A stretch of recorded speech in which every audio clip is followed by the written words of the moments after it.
Ça, c'est ma tronche lorsque je suis allé sur les lieux. Ouais, c'est pas terrible, hein. Un petit tour à la VP2 les amis. La fameuse VP2 Damien Dury qu'on a installée il y a à 5 jours près 2 ans. Voilà. Je vous montre un petit peu ce que ça donne au mois de mai. Ici il y a la petite bresseur que j'ai décidé de mettre ici pendant 2 jours. Ça permettra de faire quelques tests. Il n'y a pas mieux comme test puisqu'il y a une VP2 à côté.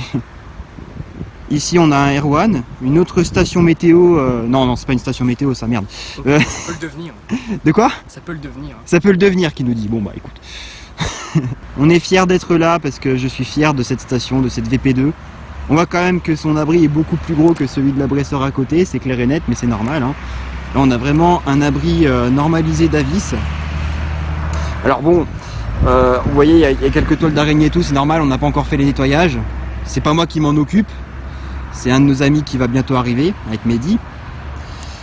Donc voilà, hein, je vous montre un peu ça de près, parce que c'est vrai que avec le temps, bah, vous l'avez jamais eu de près cette petite VP2 là, vous avez l'occasion de la voir.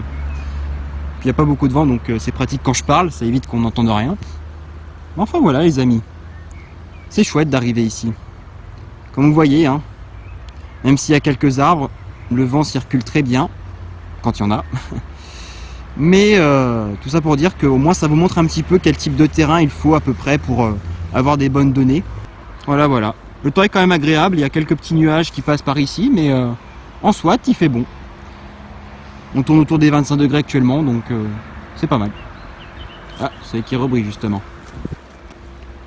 Coucou. Ah là il va rebriller un petit temps parce que bon, même s'il y a quelques nuages, c'est un peu mieux là. Ce petit tour à la VP2 nous aura surtout permis de changer le capteur de température-humidité, puisque comme vous le savez, c'est le problème qu'on avait avec cette station, l'humidité sous-estimait beaucoup.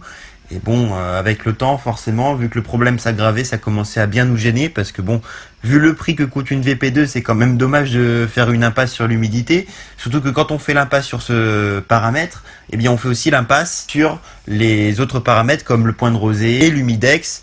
Donc vous comprenez bien que c'est pas terrible quand on paye une station chère de faire l'impasse sur autant de paramètres d'un coup. C'est pour ça que j'ai fait l'achat de cette nouvelle sonde pour corriger ce problème. Et donc bah, c'est la raison pour laquelle nous sommes allés à la station ce jour-là, hein, c'est surtout pour ça. Mais voilà, j'ai voulu profiter pour vous faire un petit plan vidéo et vous montrer aussi quelques photos comme le moi avec le masque au début, ou là les photos que je vous montre là aussi. C'était vraiment une petite vidéo comme ça, à la cool, parce que ça fait du bien de la faire, et vu que je suis pas super motivé en ce moment, bah ça me permet quand même de faire un petit truc et d'essayer aussi de me remettre un peu dans le bain en parallèle. Donc voilà les amis, ce sera tout pour cette petite vidéo. Bah j'espère que malgré tout ça vous a plu, même si c'est pas très long, je vous l'accorde. Et puis bah si vous avez aimé, n'hésitez pas à mettre un pouce bleu ainsi qu'un commentaire, et pour les nouveaux n'hésitez pas à vous abonner. Quant à moi, je vous retrouve à très vite pour une nouvelle vidéo.